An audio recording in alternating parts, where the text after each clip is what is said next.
A civilização do Egito Antigo desenvolveu-se no nordeste da África, às margens do rio Nilo, entre os anos de 3200 a.C., quando ocorreu a unificação do norte e do sul, até o ano 32 a.C., quando ocorreu o domínio romano. Agora, eu quero convidar você para fazer uma viagem através do tempo na história do Egito Antigo.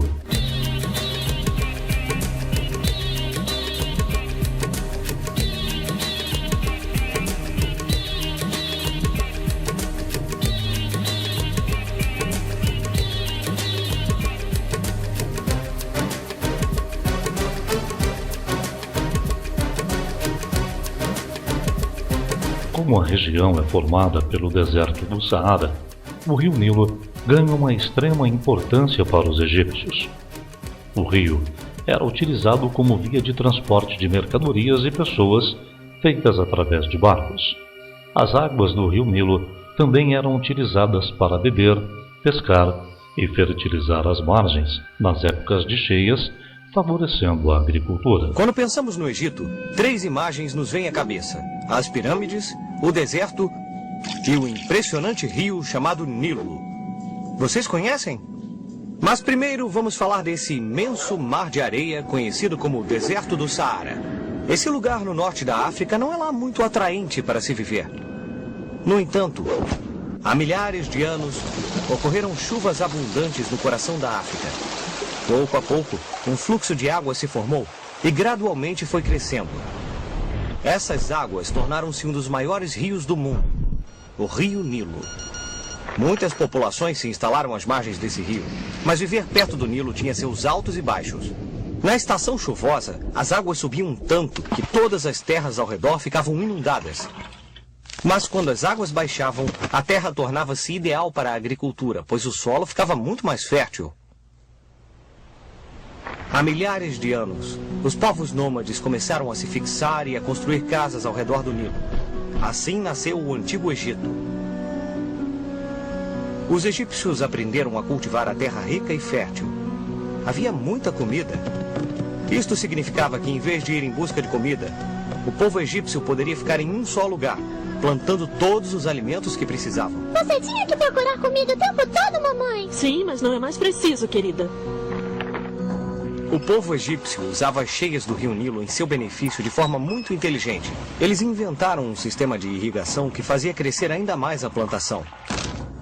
Profissões como a do agrimensor foram inventadas.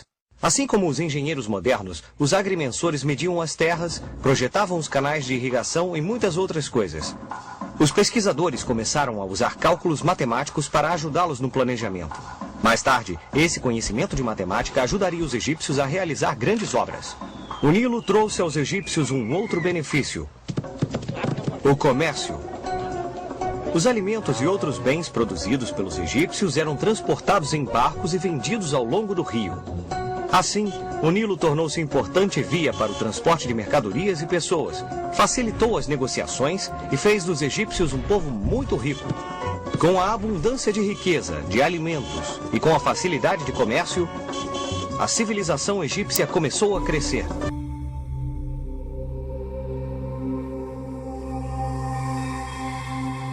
Por volta do ano de 3500 a.C., o Egito Antigo ainda não existia como um estado unificado.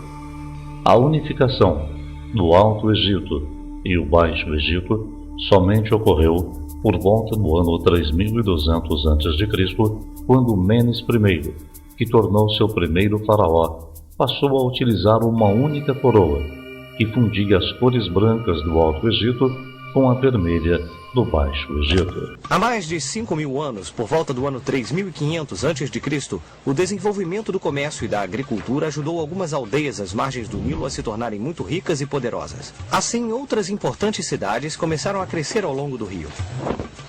Quase 3.000 anos antes de Cristo, o rei Menes criou uma capital em Mênfis e unificou os reinos do Alto e do Baixo Egito.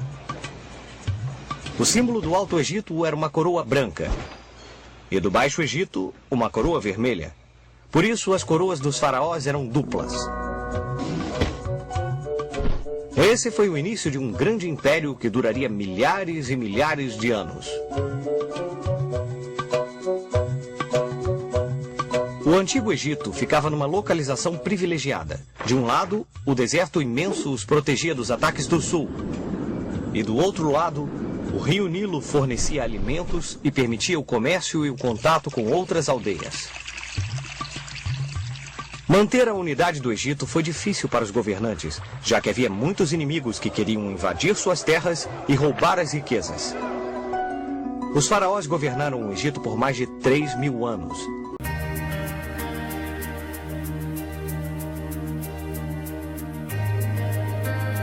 A sociedade egípcia estava dividida em várias camadas, sendo que o faraó era a autoridade máxima, chegando a ser considerado um deus na terra. Os egípcios organizaram a vida social como uma grande pirâmide.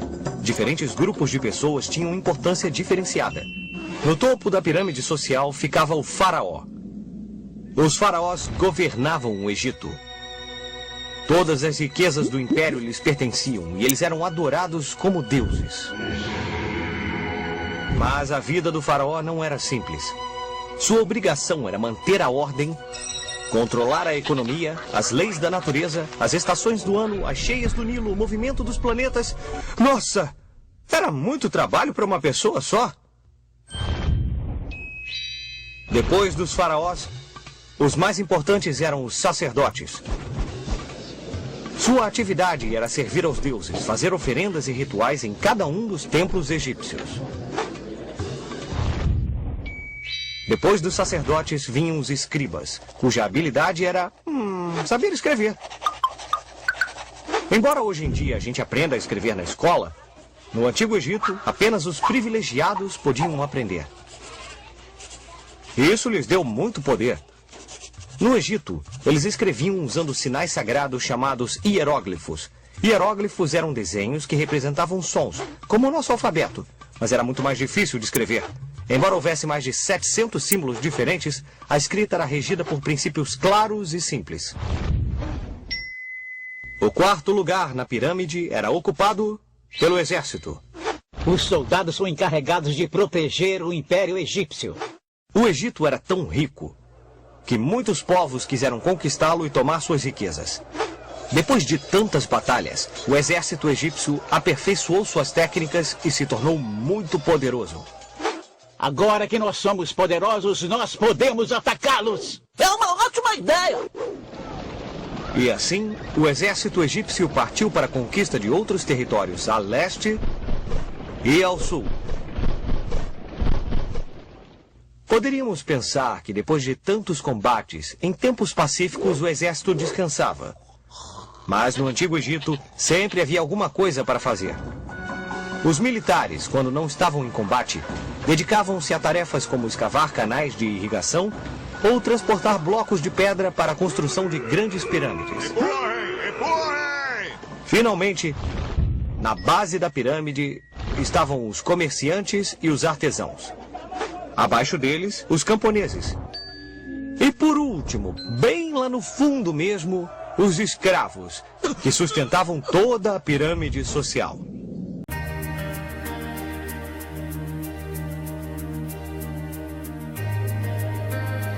No campo da arquitetura egípcia, podemos destacar a construção de templos, palácios e pirâmides. Estas construções eram financiadas e administradas pelo governo dos faraós. Então agora vamos falar das pirâmides, o mais famoso símbolo do Egito Antigo. As pirâmides ainda hoje guardam muitos mistérios e questões sem resposta. Mesmo os engenheiros modernos têm dificuldade para entender como elas foram construídas. Os faraós egípcios acreditavam que construindo monumentos colossais mostrariam sua grandeza ao longo dos tempos. Cada faraó construía monumentos fantásticos para os deuses ou para si mesmos. Pensem no templo de Karnak, por exemplo. Composto de 3 santuários, é um dos mais antigos e maiores complexos religiosos do mundo. Pensem na pirâmide de Quéops, a maior das pirâmides. Demorou mais de 23 anos de trabalho constante para ser construída. As pirâmides eram grandes túmulos construídos para os faraós e eram cheias de objetos valiosos. Isso porque os egípcios pensavam que após a morte encontrariam o deus Osíris, então podiam levar qualquer coisa do mundo material. Assim, muitos faraós decidiram estar bem preparados para esse encontro. Levavam sempre muitos tesouros com eles, porque quanto mais oferecessem a Osíris, mais receberiam na vida após a morte.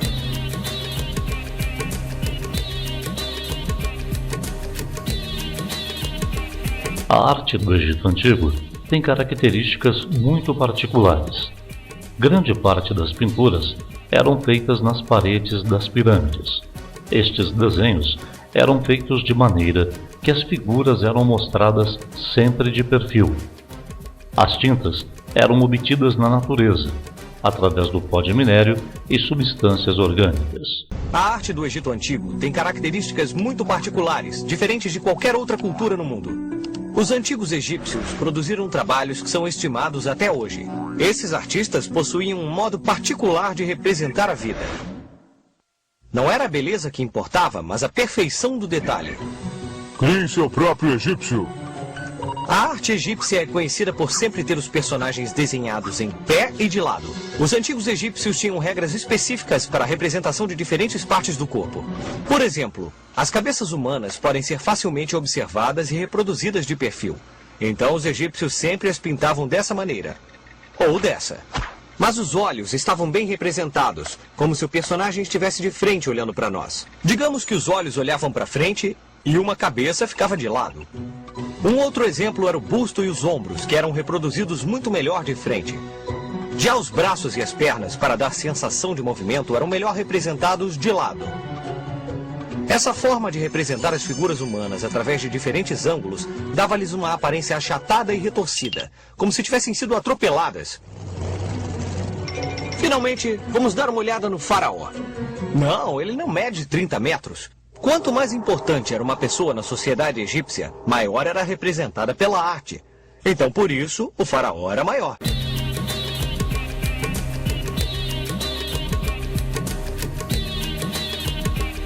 A ciência do Antigo Egito tem grande prestígio desde tempos remotos. É enormemente significativo o alto nível que esta civilização desenvolveu, bem como a amplitude de conhecimentos que chegaram a dominar. Os antigos egípcios foram grandes astrônomos e cientistas. Na verdade, eles criaram um calendário de 365 dias e cada dia dividido em 24 horas. Esse é o mesmo calendário que utilizamos hoje para saber em que dia da semana estamos, ou para ver quando começam as férias.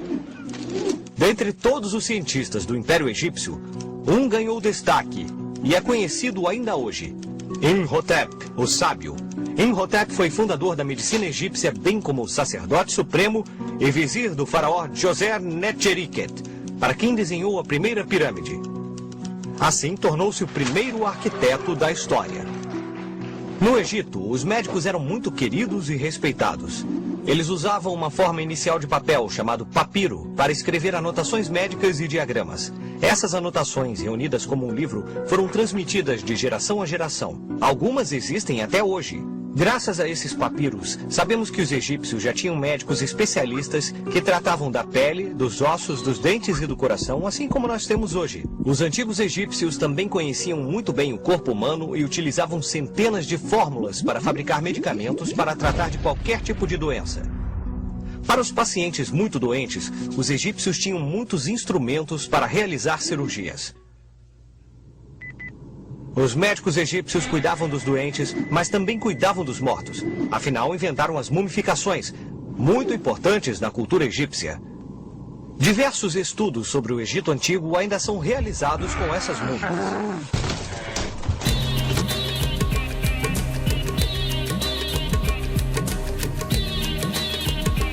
No Egito Antigo, a escrita tinha uma grande importância no desenvolvimento de atividades de cunho sagrado e no cotidiano. A mais importante escrita era a hieroglífica, que era estritamente utilizada para a impressão de mensagens em túmulos e templos. Soldados, séculos de história nos contemplam. Foi o que Napoleão disse às tropas aos pés das pirâmides. Isso aconteceu quando esse grande militar desembarcou no Egito em 1798. Ele não estava interessado somente na localização estratégica do Egito, mas também nos tesouros que ali se escondiam. Por isso, além de soldados e armas, Napoleão também trouxe da França alguns cientistas para estudar o Antigo Egito. Esse estudo foi nomeado Egiptologia. Essa nova ciência deu seu primeiro passo importante quando um oficial francês chamado Bouchard encontrou uma pedra escura esculpida, chamada mais tarde de Pedra de Roseta. Essa pedra continha sinais cravados que compunham um texto escrito em 3 línguas: grego, demótico e hieróglifo. Essa pedra era a chave para desvendar muitos dos mistérios do Antigo Egito. Após muitos anos de estudo da pedra, Jean-François Champollion finalmente decifrou os hieróglifos e afirmou que cada signo correspondia a um som. Assim, hieróglifos egípcios puderam ser traduzidos pela primeira vez. Finalmente consegui traduzir os hieróglifos! Após muitos anos de estudo, Champollion finalmente pôde descansar.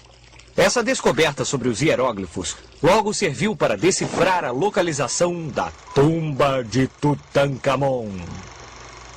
Esse jovem faraó morreu aos 18 anos. Em 1922, Howard Carter encontrou sua tumba, mais de 3.000 anos após sua morte. Os túmulos dos faraós muitas vezes tinham avisos e maldições escritas nas paredes, mas Howard Carter e sua equipe ignoraram as advertências para o bem da ciência. Mas então, houve um apagão no Cairo. E ao longo dos anos, várias mortes misteriosas aconteceram com quem estava lá no dia da descoberta. Desde então, fala-se sobre a maldição de Tutankhamon.